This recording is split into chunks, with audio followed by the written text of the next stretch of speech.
금융당국이 다음 달 초 카드 수수료 종합 개편 방안 확정을 앞두고 오늘 오전 카드사 관계자들과 논의하는 시간을 가졌습니다. 카드 수수료 인하가 사실상 가시화되면서 카드사들의 시장 환경은 갈수록 악화되고 있다고 하는데요. 자세한 이야기는 경제팀의 송현주 기자와 살펴보도록 하겠습니다. 네, 송 기자, 오늘 회의 내용에 대해서 먼저 좀 짚어보죠. 네, 오늘 금융당국과 카드사는 카드 수수료 관계기관 태스크포스 가맹점이 부담하는 카드 수수료 총액을 지금보다 약 3천억 원가량 낮추는 방안을 논의했습니다. 네. 지난해부터 수차례 진행된 카드 수수료 인하 정책이 사실상 막바지 수준에 접어들고 있는 것으로 보이는데요. 현 정부 출범 이후 총 7천억 원에 달하는 수수료를 인하하기로 이미 확정했지만 추가로 3천억 원 인하하는 방안을 논의한 것입니다. 인하가 확정되면 수수료는 총 1조 원 낮아지게 됩니다. 정확하게 말하면 이제 수수료 원가 재산정이거든요. 3년마다 이제 법적으로 하게 돼 있는 여신협회가 참여해서 이제 TF를 구성해서 하고 있는 걸로 알고 있어요. 근데 저희가 사실 그 경과를 모릅니다.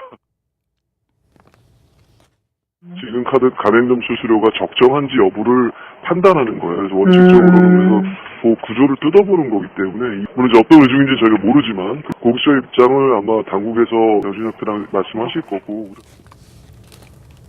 이처럼 구체적인 회의 내용은 아직 발표되지 않았지만 최종구 금융위원장이 이미 한 차례 다음 달까지 카드 수수료 종합 개편 방안 마련을 위해 적격 비용 산출 작업을 진행 중이라며 마케팅 비용 구조를 개선하는 데 역점을 두고 살피겠다고 강조한 데 이어 인하는 사실상 가닥 잡히는 것으로 추정됩니다.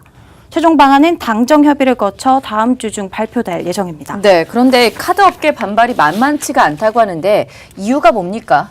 네, 카드사들은 먼저 수수료 적격 비용 산정 방식에 문제가 있다고 지적합니다. 네. 금융당국의 수수료 1조 원 감축이 사실상 2조 원이라고 반박하고 있는데요. 또 마케팅 비용이 과다하다는 당국의 지적도 적합하지 않다는 뜻입니다.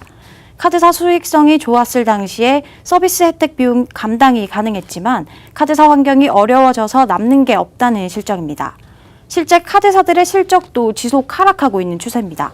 업계 1위인 신한카드의 올 3분기 누적 당기순이익은 3,955억 원으로 전년보다 49.3%나 하락했고 KB국민카드의 경우 769억 원을 기록, 전분기 대비 20.6% 감소세를 보였습니다. 이 같은 실적 하락은 카드 업계의 대규모 인력 구조 조정과 카드사의 매각까지 예고했는데요. 2016년 말 카드사 임직원 수는 34,696명으로 1년 전보다 2,000명가량 줄었고 지속 급감할 것으로 전망됩니다. 전반적인 소비자들의 부담을 줄여나가기 위해서 카드 수수료를 낮춰가는 과정은 바람직하지만 그것이 시장에서 결정되는 가격 부분을 너무 압박하는 형태가 되는 것으로 되면 오히려 보다 나은 서비스를 제공하거나 그 업계 자체가 어려움에 빠져서 또 다른 문제를 낳을 수도 있는 이 같은 추세에 카드사들의 매각설도 끊임없는 실정입니다. 실제 삼성카드는 삼성그룹에서 비핵심 사업으로 분류되고 실적 하락으로 끊임없이 매각설에 휘말리고 있고 롯데카드의 경우 롯데그룹 지배구조 개편 과정에서 롯데카드를 외부에 매각할 수도 있다는 전망입니다. 또 내일 개최되는 정무위원회 국정감사에서도 카드 수수료가 중점 질의 사안이 될 것으로 보입니다. 네, 향후 수수료 절감 방안에 카드사들의 행보가 주목이 되고 있습니다. 지금까지 송현주 기자와 함께했습니다.